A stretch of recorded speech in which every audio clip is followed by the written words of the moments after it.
Hey guys, Jacqueline Fernandez here at the Alert Center. Thank you so much for joining us this afternoon. Today, we did give you a sneak preview there. Oops, fat fingers, what can I say? We are discussing the latest scam, unfortunately, with the Better Business Bureau's Josh Planos. Josh, people are looking forward to the NFL already, and the big point is to get those tickets early in hopes of saving money. But unfortunately, one of our neighbors lost money to the tune of $1,200. So can you talk to us a little bit about this and we can go over best practices? Yeah, this report came into us in the last 2 weeks from somebody based out of Des Moines, and seems likely that they were looking for Kansas City Chiefs tickets, given where they, are located in the country. But they just thought, we've got a open weekend. Let's go see a game. And unfortunately, they paid a lot of money for tickets that weren't real. They we found that opportunity on a social media site.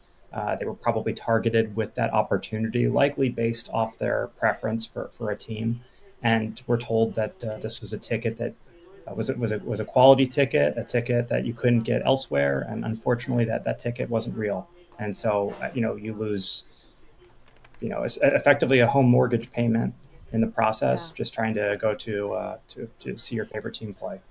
Gosh, you just feel so bad for the fans out there too that do unfortunately fall victims to scams like these, right? I mean, like you said, you just kind of want to go out, have a good day, and especially for Kansas City fans. I mean, maybe you've really been trying to save up like for a while now to be able to actually see the game in person. So a huge fandom there, as we know. What are some tips, Josh? Can we start with the first one about the digital wallet and downloads?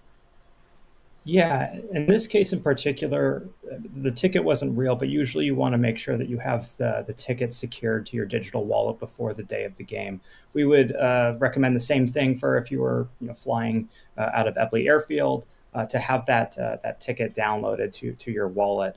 It's a really good way to get past the spotty cell phone reception that Yes. can be very frequent with large crowds outside the stadiums. It can make it really hard to access your ticket. So that's just a general, tip to ensure that that process can be as smooth as possible.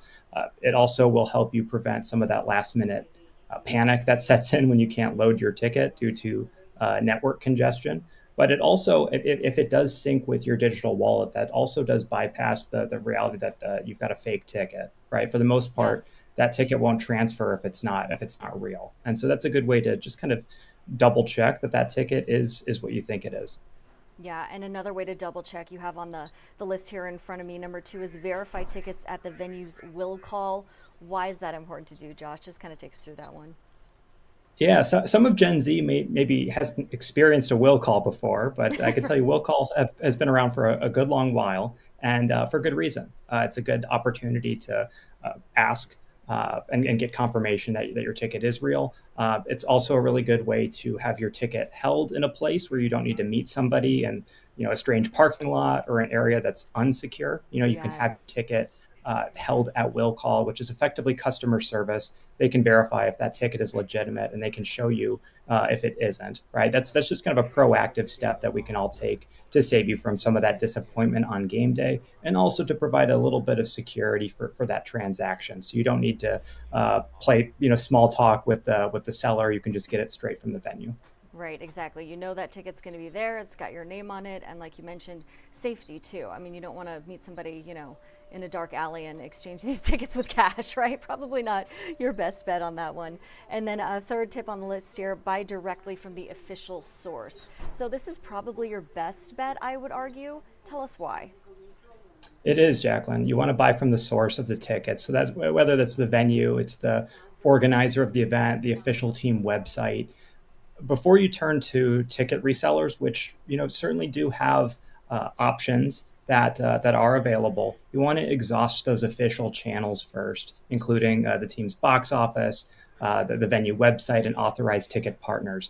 There is so much security baked into those relationships that you really want to have behind you when you sign up for them, right? We all want everything to go exactly according to plan, but reality regularly steps in. And with these ticketing partners, they do have a liability when those tickets are unauthorized, or those tickets don't go the way they're exactly supposed to. So presumably you would want to have as large of a safety net as possible when you sign up for any transaction, particularly one that involves, in this case, four figures. Yeah, my goodness. And another thing, this is kind of one that I personally like to use because I know that my checking account will be safe, right? So this is use credit cards for purchase protection, and that is something that we actually are running out of time here a little bit. So I'll just leave you with that. Clearly, just that's a good idea, good practice there. So Josh, thank you so much for your time today. Thank you for having me. All right, we'll see you again next Tuesday. Sounds good, Jacqueline. Thanks. All right. All right, guys. Well, thanks so much for joining us at the Alert Center. We'll be back here with more news and weather coming up here soon.